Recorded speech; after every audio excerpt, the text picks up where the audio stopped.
தனியார் பள்ளிகளுக்கு சவால் விடும் வகையில் இயங்கும் அரசு பள்ளி பத்தின ஒரு செய்தி தொகுப்பை முதல்ல பார்க்கலாம்.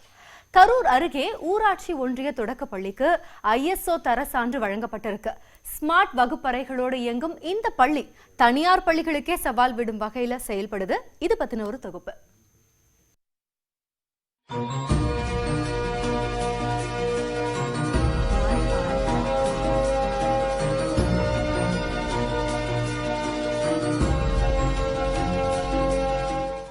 Smart phone, computer, yoga, keyboard பயிற்சி என நீங்கள் பார்க்கும் இந்த பள்ளி ஒன்றும் தனியார் பள்ளி அல்ல. கரூர் மாவட்டம் காபரபதி ஊராட்சி ஒன்றிய தொடக்கப்பள்ளி அரசு பள்ளியிலேயே முதல் முறையாக ISO தரச்சான்றிதழ் பெற்ற பள்ளியாகும். மேலும் இப்பள்ளியில் ஸ்மார்ட் வகுப்பறை உள்ளது.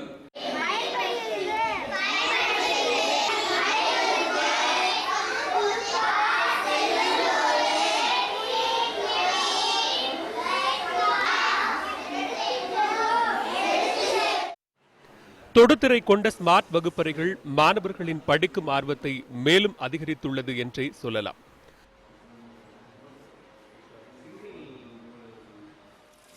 மேலும் இங்கு சுத்தமான குடிநீர், சுகாதாரமான வகுப்பறைகள் என பார்க்கவே இந்த பள்ளி அழகாக காட்சியளிக்கிறது. சாக்பீஸில் எழுதுகிற காலத்தை மாற்றி இப்போ கையால் விரலாலேயே எழுதுகிற அளவுக்கு ஸ்மார்ட் கிளாஸ் ரூம் வந்து இங்கே ஆரம்பிச்சிருக்காங்க. எனக்கு தெரிஞ்சு நான் இங்கே தான் பார்க்குறேன். இங்கே கல்விச்சீர், மற்றபடி ஆண்டு விழா இது மாதிரியெல்லாம் நல்லா ஹைலைட்டாக பண்ணிட்டு இருக்கிறாங்க. பிரைவேட் ஸ்கூலுக்கு இணையாக நல்லா பண்ணிட்டு இருக்கிறாங்க. இப்படி ஒரு அரசு பள்ளி ஹைடெக்காக காட்சியளிக்க அந்த ஊர் மக்களே முக்கிய காரணமாக உள்ளனர். அனைவருக்கும் கல்வி இயக்கத்தின் மூலம் பெற்றோர்களையும் இணைத்து சீர்வரிசை என்ற புதிய திட்டத்தை கடந்த ஆண்டு அறிமுகப்படுத்தியுள்ளனர்.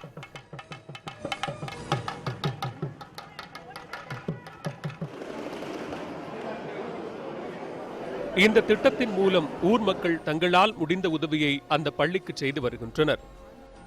ஒரு அரசு பள்ளி இதை நம்பி மாணவர்களை அனுப்பும் பொழுது அவர்களுக்கு தரமான கல்வியை வழங்க என்ன செய்யலாம் என்று யோசித்து பொதுமக்கள், பெற்றோர்கள், பள்ளியினுடைய முன்னாள் மாணவர்கள், புரவலர்கள் இவர்களை அணுகி கிட்டத்தட்ட இதுவரை ஒரு 40 லட்சம் ரூபாய் செலவில் பள்ளியில் அனைத்து அடிப்படை வசதிகளையும் நிறைவு செய்துள்ளேன்.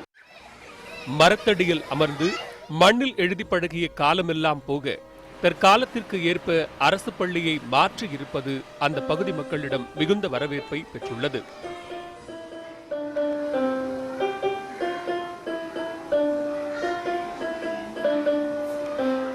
இந்த பள்ளியில் தங்கள் குழந்தைகளை சேர்ப்பதை பெருமையாக நினைப்பதாக இப்பகுதி பெற்றோர்கள் கூறுகிறார்கள்.